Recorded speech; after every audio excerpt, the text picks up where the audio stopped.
Voltamos com Diálogos Impertinentes, hoje tratando do tema o evolucionismo. Nossos convidados, o Mário César Cardoso de Pina, que é professor titular da USP, e o Maor Neves de Souza Júnior, que coordena e é docente, né, no Centro Universitário Adventista, a UNASP, e é geólogo de formação. No bloco anterior, começamos, né, esse diálogo em que o próprio Mário dizia, no ponto de partida, da evolução como um fato científico apoiado, né, numa perspectiva de que os seres vivos têm, né, um passado comum, ou seja, uma origem comum, não um passado em si, mas ele também. E o Naor levantava a ideia de que talvez o que se tenha mais são evidências de natureza de demonstrativos fósseis, e a interpretação sobre o aparecimento daquilo é que pode ser colocada em xeque.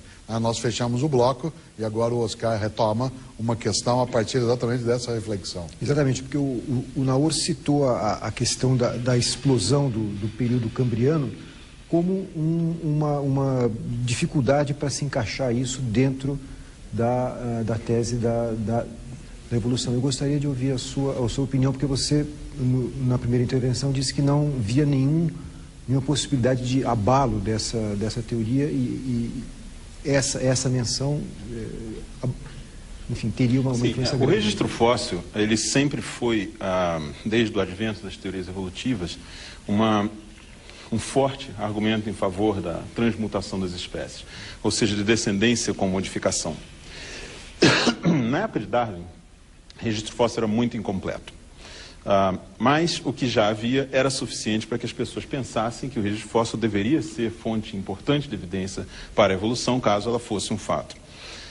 Na época, pouco depois da publicação da origem das espécies, foi descoberto o fóssil do Archaeopteryx, aquela famosa ave fóssil que era intermediário entre aves e, na época, se consideravam os répteis. Hoje sabe-se que ele era um tipo de dinossauro.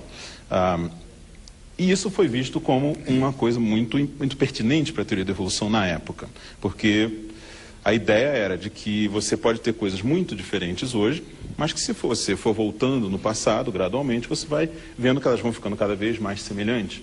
E os fósseis são representantes dessas linhagens passadas. Portanto, eles tendem a ser mais intermediários entre os grupos que nós conhecemos do que os animais recentes. Claro, tudo isso é contingencial. A gente tem animais recentes que são intermediários entre grandes grupos também. Tudo depende de extinção, e extinção é uma coisa que depende do ambiente, não depende de mecanismo interno de evolução. Hoje em dia, vários desses problemas que eram vistos como sendo hiatos ou lacunas no registro fóssil já foram resolvidos. Por quê? Porque o registro fóssil é algo aleatório. A fossilização é uma coisa improvável que ocorre, e não só improvável e aleatório no seu acontecimento, como também na sua descoberta. O que os últimos 150 anos têm nos mostrado é que várias das lacunas que eram consideradas clássicas vêm sendo preenchidas pelos fósseis. E não há razão para crer que isso não vá se continuar se estendendo para outros problemas que nós temos no momento. Vários grupos, animais e vegetais, apresentam grande diversidade após a evolução de alguma coisa específica que permite a elas invadir um novo ambiente. Isso é um fenômeno comum na história da vida.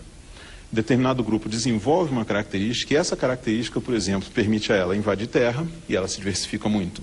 O que aconteceu no Cambriano provavelmente foi algo parecido relacionado à metamerização, ou seja, a segmentação do corpo, à integração de uma multicelularidade eficiente, que permitiu aos organismos realmente se diversificar de acordo com os ambientes que havia na época. Existem casos mais recentes disso, existem casos disso em peixes em lagos da África. Frequentemente, essa explosão de diversidade ocorre. Isso é um fenômeno relativamente bem documentado e bem conhecido.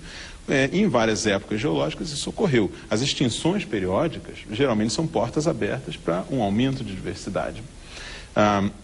Vários casos emblemáticos de lacunas no registro fóssil, por exemplo, a origem de aves, a origem de baleias, que são mamíferos muito diferentes dos outros mamíferos. Eles foram considerados por muito tempo como grandes lacunas que precisavam de uma explicação, porque não havia o registro fóssil. Nos últimos 30, 40 anos, essas lacunas foram sendo gradualmente preenchidas. Hoje, a evolução de cetáceo, que é o grupo que inclui baleias, golfinhos, que são mamíferos muito diferentes do resto, ele é praticamente descrita passo a passo. Existem fósseis de todos os tipos, levando desde animais que pareciam com um cachorro, uma mistura de cachorro com anta, até uma baleia. Existe registro fóssil de tudo, inclusive da migração das narinas. Melhor que isso, só se a gente tivesse um videotape da evolução. O registro fóssil está completo, nesse caso. É claro, você sempre pode querer um pouquinho mais, sempre é possível. Existe um limite no quanto você pode subdividir um contínuo. A evolução das aves também. A evolução das aves hoje é documentada por uma imensidão de fósseis que praticamente cobrem toda a diferença, a divergência que existe entre as aves modernas e os dinossauros, uma parte dos dinossauros. Então, mas por que, por exemplo, o Naor não se satisfaz com a tua explicação? Enquanto você falava, ele, evidentemente, estava atento, mas vez ou outra manifestava, né, alguma discordância. Dizia, não estava prestando atenção, mas ele fazia não.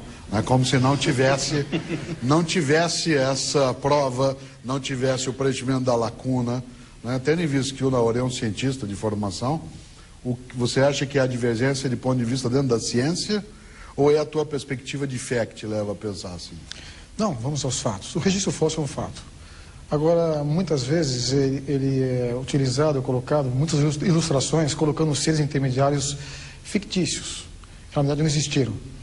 Desde Darwin, ele mesmo esperava que as lacunas fossem preenchidas, mas é incrível, com raríssimas exceções, dele para cá, quase todas as descobertas de fósseis se encaixam naquilo que já existe. Então, a necessidade de seres de transição é imensa, devia ter realmente bilhões, trilhões de seres de transição. Talvez o único ser de transição que pode ser considerado seria o Archaeopteryx, mas é uma ave plena, é uma ave extinta, diferente das de hoje. Da mesma forma que o ornitorrinco é um ser estranho, com características intermediárias também, tipo um mosaico. Não indica necessariamente ancestralidade ou parentesco. Então, quando se fala em registro fóssil, na realidade, eu diria que o grande problema é os seres intermediários.